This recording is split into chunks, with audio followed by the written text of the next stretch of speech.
What's to come in this week 1 episode? Dramas and controversies leading up to the world first race. Guilds are gearing up and some are one-shotting bosses like it's nothing, blowing past expectations, even their own. Liquid on the first day clear 4 out of 8 of the bosses, perfectly executing their strategy going into the world first race. The plan today was 2 splits, first 4 Mythic bosses, real quick. And of course there was bugs, more controversies, and then finally the boss difficulty largely increased on the 5th boss. This is now shaping up to be a great world first race. The first boss, Yulgrax the Devourer. While other guilds were doing heroic splits, melee mechanics decided they just wanted to casually one-shot the first boss. Their group composition for this was 2 tanks, 5 healers, 7 melee, and 6 ranged. Let's take a look at the guild's point of view for this epic one-shot. I guess we'll find out where we're at. I don't know. Let's go, gamers. That was good. Good work, team. They make it look as easy as I do story mode. As we take a look at the top 10 leaderboard for this boss, we can see some notable names, obviously with Liquid, and one of my favourite guilds ever, Vodka, and the first EU guild to clear it being PTR Damage. Now what were these controversies leading up to the world first race? Many members from prominent guilds such as Echo and Method have been banned for between 4 to 10 days. This bug let players reach max renown with the Severed Threads faction within 24 hours. You could pledge allegiance to all 3 Severed Threads faction leaders and earn extra weekly packs using different characters under the same Battle.net ID. As a result, many players effectively tripled their reputation gains, and players were able to access all the renown benefits before the game wanted you to. The main drawback to this was guilds that were doing their heroic splits. The players that got banned within the guild would have to then perform catch up. Guilds such as Echo did explain what they would be doing for people to catch up. The plan is that apparently when they get unbanned at 11 o'clock on Friday, they're going to blast an all-nighter, go all the way through Saturday. Throughout the history of world first raiding, there's always controversies and there's always guilds trying to get one up. The player base is divided on this, but please let me know down below what you think the punishment should have been. The second boss, Bloodbound Horror.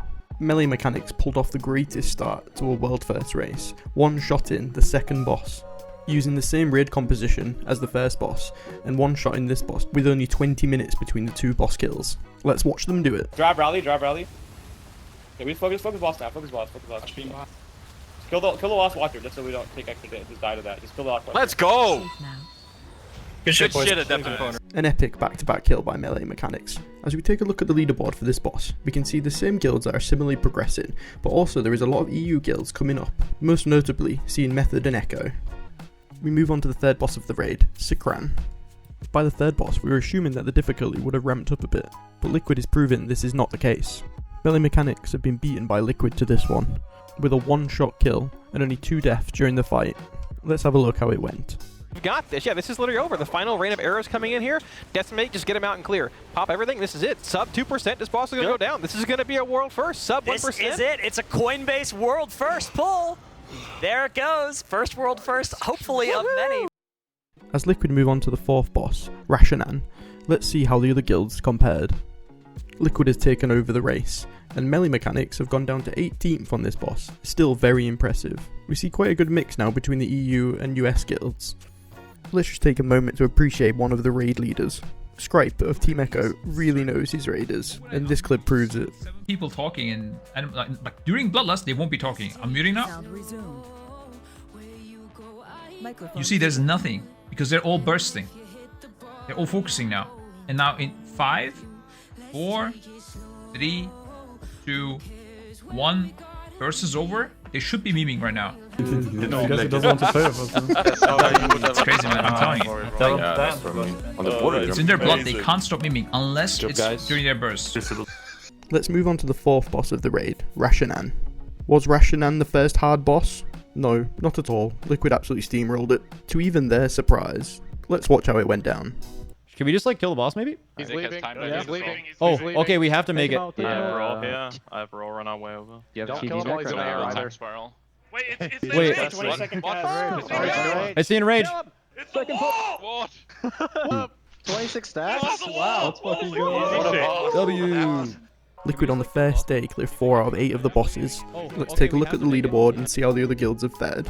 As you can see, it's the 3 usual suspects in the top 3, but anything can happen in the world first race. On to the 5th boss, the Brood Twister, Overnax. And finally the difficulty has ramped up. Liquid achieved the world first kill on this, on their 117th pull. The Brood Twister is very difficult because it's a very ad heavy fight, so you need AoE DPS and crowd control to control the fight. Liquid's composition for this fight is 2 tanks, 3 healers, and 15 DPS, 10 melee and 5 ranged. And once you have got through the multitude of different stages and different mechanics, then by the end of the fight there's only a small space which is a safe spot, and the rest of the room is fully covered in goop at this point. Let's watch the moment when Liquid got the world first kill. 12 seconds left on the Hardened Rage, and 10 seconds left at the boss is at less than 0.5%, and it looks like it's going to be a kill! Let's go. We're back. That was a well-earned kill. As of recording this video, there's only 11 kills so far, so there was a serious increase in difficulty. Further controversies. What happened was the mage player I'm Fired Up from Liquid used a controversial trick to boost his damage, and it's got the community in an uproar. During the boss fight for the Nexus Princess, he gained a 4% damage boost. While this might sound small, in a race, this is actually quite a lot. So what he did is he used a spell called Splinter Stop, which normally targets the enemy automatically, but by targeting himself and using focus macros to cast other spells at the boss, he built over 200 stacks of the damage dealing debuff before unleashing it all at once. This sneaky method allowed him to hide the exploit by adjusting his UI, making it difficult to spot during the live stream. Gingy from Echo actually called him out on social media, sparking debates within the community whether this bug was worthy of a ban. Once Blizzard found out about this, they quickly patched the bug, but I'm Fired Up faced no punishment, even though some websites speculated he did. Do you believe this should have been a ban? Let me know in the comments. We move on to the 6th boss, the Nexus Princess, Kaiveza. Week 1 of this world first race has been absolutely insane to say we're at the 6th and maybe 7th boss. At the end of week 1, only 3 guilds have defeated this boss. What has been crazy about this boss though, is the tactics that have been used. Guilds are playing with a 1-tank strategy, as well as utilising the Evoker's rescue ability. Part of this 1-tank strategy is managing the tank deaths, because there's a mechanic in this fight called Void Shredders, and it's impossible to survive if the tank gets hit twice back to back. So the Zen relies on a DPS which has a taunt ability, and also an ability such as Die by the Sword or Bop. Then while that is happening, you can combat res the tank. The experts at Echo explain this well. So, he takes the first Void Shredder and lives. Now he has the Chasmal Gash debuff, which means on the second one he dies. They put the Ankh Totem down beforehand so that he can res as quickly as possible from the Ankh Totem, come back up, and taunt quickly before Clicks gets slapped in the face. The third one, he doesn't have the debuff because he died, and that debuff actually expires partway through the intermission, allowing him to again take the first one of phase 2. In the interim, after he takes the Ankh Totem, he gets a Soul Stone placed on him after the Ankh Totem. That way, he can instantly click that and res. We're not waiting for anyone to cast res in that, because that would take too long. Someone would get clapped in the middle. So the Soul Stone is placed on him so that after this Void Shredder kills him, he can take the Soul Stone. Then again, he takes the third. The debuff expires during the intermission. He takes the first, and at 4:30, we get our second combat res. Soul Stone is placed back on him about 20 seconds before the second one of phase 3 kills him again. Ah, so it isn't a Ankh Totem that we're using for the third resurrection. The Ankh Totem is a 5-minute cooldown. Yeah. That's just one of the mechanics they were dealing with. Now let's watch Liquid defeat this boss. Fury dies, but that's intentional. He enters Angel form. He's able to keep healing now without having to move, without having to dodge, without having to worry about mana. Impact is going to die still as well. Sevi goes down, does have Ankh available. Impact actually also has Ankh. Activates that Ankh, comes right back up, and there it is! Let's go! Burst! Well done for defeating this very hard boss. Liquid have done it. It took 171 pulls and about 2 days of progression, but they have killed the 7th boss, the Silken Court. The Silken Court boss fight is very similar to the heroic version of this fight. There's still the same original abilities, but they're just greatly enhanced, and there's just one new mechanic added for Mythic. The new mechanic is called Whispers of the Sylvan Court. At the beginning of the encounter, 2 large circles will appear on the ground around the boss, and players only have a short amount of time to pick one. The raid then has to split up into 2 groups of 10, and then they will receive a corresponding mark that will last for the entirety of the fight. The marks are called the Mark of Paranoia and the Mark of Rage. Once you're affected by either of these, players can no longer be close to players of the opposing mark, or you will be killed instantly.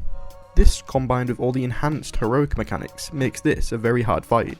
Once again, let's watch Liquid get the world first kill. Forever. Just keep Gibbs alive. Spell's gone. How long do we have until the cast? Get ready for immunities. Get ready for my call. Just put him. Taunt. Taunt. Someone taunt. Get ready to immunity. Get ready to immunity. Get ready. Get ready. 3. Come on, guys. Let's go.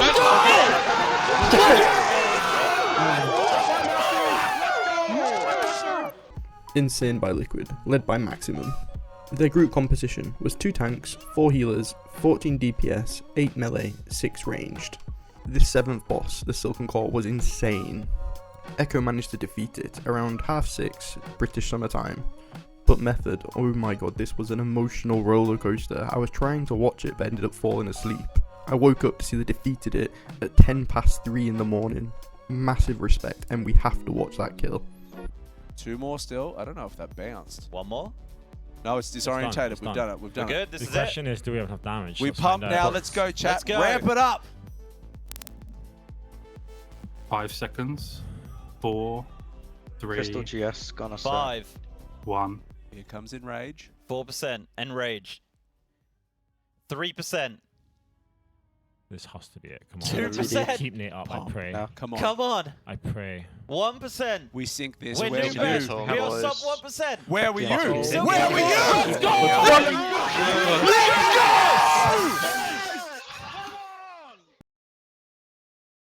Welcome to week 2 of the Race to the World First of Nerub-ar Palace, the first raid tier in the War Within. Guilds are opening their vault for the week, doing some splits, farming some BOEs, and starting their mythic progression. It's been a stark contrast to week 1, as the big guilds are flying through their reclears. Let's just look at the leaderboard and how week 1 ended. We see that we finished week 1 with Liquid on top, with Echo close behind, and Method just clearing that 7th boss, ready to go in week 2. The end of week 1 was insane, and Method had a heartbreaking wipe, and Max from Team Liquid starts week 2 looking back at Method's heartbreaking wipe during the night. They're gonna see. Oh yeah, it's gotta die. They're gonna actually last pull it. That's insane. Wait, both of their tanks are dead, so they're gonna start getting meleeed. Oh no. No. No. No, the tanks are dead. They're gonna die. No. Whilst the EU guilds sleep, Liquid is just progressing comfortably. They quickly make it to phase 2 and they keep progressing longer into each pull. They then make it to phase 3 and we get the first look at this. Liquid started day 1 of week 2 with just over 63% of boss progression, but now, as EU sleep, Liquid have made it to 37%. Liquid end their night with an epic progression, and Max reflects on their epic raid day. Oh, dude, we had such a good day today. We made P3 with everyone alive 23 times. That is crazy. That is like insane. I think we only had 3 P3 pulls before today or something. Before we see how the EU get on whilst Liquid rests, let's take a first look at phase 3 of the Queen Ansarek fight on Mythic. And we can see that this phase will definitely end up playing very differently to the heroic version of this raid. This is due to the summoned acolytes that she spawns in this phase. On normal and heroic difficulties, these adds spawn in very late into the encounter, and the mechanic they add to the phase is more of an afterthought, yet still lethal if not played correctly. However, on Mythic difficulty, these adds spawn almost immediately once the phase begins, and the raid will have to deal with the acolyte's essence. There are 2 issues with these adds. Firstly, they need to be damaged, interrupted, and killed as soon as possible. They spawn with a strong absorb shield, and their AoE casts cannot be interrupted until the shield is broken. This adds a lot of damage to the raid, so breaking the shield to be able to interrupt is a priority. Once the adds are killed, they leave behind a small orb on the ground. This orb interacts with the ring mechanic that sees the raid place 2 portals on opposite edges of the platform, and travels through them to avoid getting killed by the shrinking ring. If any of the orbs hit by this ring, the raid wipes. These orbs can be picked up by players, and need to be carried through the portals. On heroic and normal difficulty, this destroys the orb, but on mythic difficulty, it remains on the player until it gets dropped against after being carried for 15 seconds.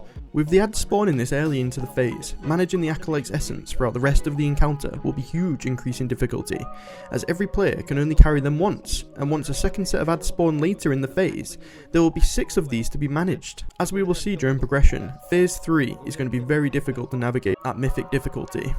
Now let's get on with the EU progression as they try to keep up with Liquid. Progression is slow for the EU guilds, but Echo make it to just over 44%. It's now the next day for Liquid, and they are ready to begin progressing again. If Liquid carry on at the same pace, there's going to be a large gap in progression by the end of the day. Method has struggled all day and has only progressed by a couple of %. As all three guilds are online, both Echo and Liquid, in the craziest side-to-side pull, just secured new bests on Queen Ansarek. Liquid got to 30.7% and Echo got to 33.25%. Before we go into the next stage of progression, let's discuss the charity organisations the top three guilds support. Each tier, Echo, Method and Liquid, help promote charity of their choice, offering gathering tens of thousands of support throughout the race. Liquid are supporting Santa Monica Animal Shelter Foundation. This foundation's mission is to promote adoptions, raise funds and support the Santa Monica Animal Shelter. Echo are raising funds for Games for Love. Games for Love is a charity dedicated to stopping suffering, saving lives and creating a sustainable future for children all around the world. And Method are once again supporting Movember Foundation, which is a charity tackling men's health on a global scale. I will add the links below in the description, and please, if you haven't given already and you are able to, please do. Back to the progression, and Liquid are starting their day really strong. Their first pull gets into phase 3 and almost got all 5 ads down. Method are doing a lot better today and are pushing into phase 3 and get the boss down to 55% to finish their day. Liquid are now making the decision on if to push through till late in anticipation of the kill coming, or to call it a night so they are fresh for the next day. Boss dead tonight. Yeah, it's gonna die late tonight or tomorrow morning if we need to optimize a little bit. 1 hour after this, they get to 15% and get a new best with a near perfect phase 3 up until the 5 ad wave. They managed to kill all 5 ads and we saw a brand new part of the fight, a giant improvement both in boss health and fight progression. Yep, make sure you go through the portal at the right time if you're picking against it. Yep. Get ready to do not go through the portal early. Lines. Do not go through the portal early. Echo awake and start their raiding day and comes to see Liquid making a massive leap forward in progression. What was an equal progress is now looking like a one-horse race, but anything can happen. That's it, Liquid decide to call it a day. They must not believe Echo can get the kill while they rest and are confident they will finish it off tomorrow. Liquid might have counted their chickens too soon. Echo get a 27% pull 1 hour after Liquid log off for the day. This portal is between blue and diamond pillar. Diamond pillar is GG.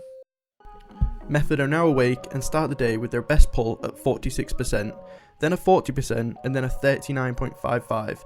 They are melting away at that lead Echo have on them. Echo come back with a 27.99% pull, clearing the first wave of acolytes safely and losing only 4 people to the second set. With 4 people dead and no bloodlust, they quickly get overwhelmed as the third set of acolytes spawn and they end up wiping on the boss. Back-to-back progression for Echo as they get a 26% pull, making it past the second set of ads and in the second ring, with only a single player dying. They quickly combat res them and continue with all 20 players alive, making it to the last set of ads, which spawn 5 acolytes. The entire raid is alive, but as the damage ramps up and the casts end up going through due to the shields on the ads not being able to be broken, they do not manage to take down the ads before the raid falls apart and wipe. So far outside, that ring is immediately going to explode these essences that are in the back there. They have to be picked up right before, but there we go. So many casts going through from the acolytes because they didn't manage to get through the shield. Everything a little bit going out of control here, but what a good try. After this, Method make another step forward and get to 37.58%. This is a much better progression day for Method. Let's just take a look at why phase 3 is so hard. Echo explains the damage and the dots that is occurring on players in the raid and why people are dying. This is the 10 seconds in which you get a frothy toxin exploding for an average of 4.2 million per player. Damn. Oh my into goodness. a lingering toxin ticking for almost 1 million per tick per player into that first rest, hitting everyone for 2.5 million per player. Post mitigation, that is 27 million damage taken per second, the entire raid taking more than 1 million damage per second. Why are people dying?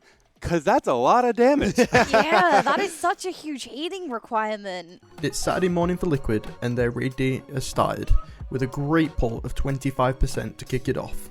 Then straight away, Echo hits back with a 25.46. Up as the boss is getting brought lower and lower, already into a new best pull for Echo, both in terms of time and boss percentage. So many webs coming in as they're going to be going through. Unfortunately, one of the essences not being dragged through with that Nova. And then Method comes in with a 34.2%. We are nearly at the end of the day for the EU guilds, but Liquid is just starting their day's progression with a recent pull of 20.54. They have been practicing where to move and where to put the essences, so it's easier for the others to pick them up. We saw them hold Bloodlust a little bit longer that time as well. Echo have called it a night, sitting at 25% for their best pull. Just as Echo called it a night, Liquid pushed a huge new best with a 10% wipe. Enrage cast, and you can see that you're now going to get that Nova, huge raid damage, no way to surpass it, everything blows up. And we are not, unfortunately, in a sub 10 wipe, but it is the 10 in front of it as Team Liquid claim another new best try. Method are progressing slow, but consistent with a new best of 27%. I watched a lot of Method streams, and I wish they'd be more proactive and increase the amount of pulls they do. Method have ended their raid day there. While the EU sleeps, Liquid come in with a 3.44%, 19 players alive, and it hits the Enrage. Do they just need that bit of extra damage? Let essences go to the boss. Personals. Zevi Zephyr. Just grab it and die. Grab it and die. Run into the ring. Run into the ring. Run into the ring. Pick it up. Pick it up. Keep going. Keep going. Keep going. The boss is so dead, man. Liquid are approaching 400 pulls as they start pull number 387. They are still having trouble getting everyone a good phase 3 pull, but luckily they have another 2.5 hours in their regular raid day, and it's very likely they won't be calling it a night until they kill the boss. And look what happened next, a 1.76 pull, all 20 players alive, basically the entire phase 3, and it's just that final enrage that just pops and takes everyone down. An incredible pull, especially basically out of nowhere after that long run of not getting many great ones. 5%. We're quickly approaching into 3%. Siri already in angel form. It's about to pop very soon right now. He's trying to eke out what he can. 3% onto the boss. This is a new best as people start going down. 2.2%, 2%, 1.9. It's just not enough. But what a pull from Liquid. Yips is trying. They just gotta pump up them DPS numbers. We are here to pop you up. As Echo awake and Method are having a lie-in, Echo get a great first pulls, getting 18.98% and start their raid day by improving by 6.5%. They have done it! World first Mythic Queen Ansarak killed by Liquid. After 404 pulls, they have done it. Huge congratulations to the whole Liquid team, and let's watch this epic world first. Yeah, 2 B-Reses now available for them, but we can't afford to lose anybody still from this point because we just need all of that damage to kill this boss. The portal is down. 12 essences need to get picked up and taken through that portal, or else it will still be a wipe. 7% on the boss now, as we're going to see all the players heading over. Way in the back, saving the raid. Incredible play. He goes and grabs the essence in the middle of nowhere and gets through this portal to prevent a wipe. 4% on the boss. Sub 5% on this boss here. We have about 10 seconds to the boss enrages. Can we do the sub 4%? Everything you have saying is down. Get a res out here. Sub 3% in this boss. And there we go, 3% on the boss. The ring cast hasn't even started yet. They have so much damage. Sub 2%. No way they come away from here. Can we do this? 1%. There it is. Wait. World first.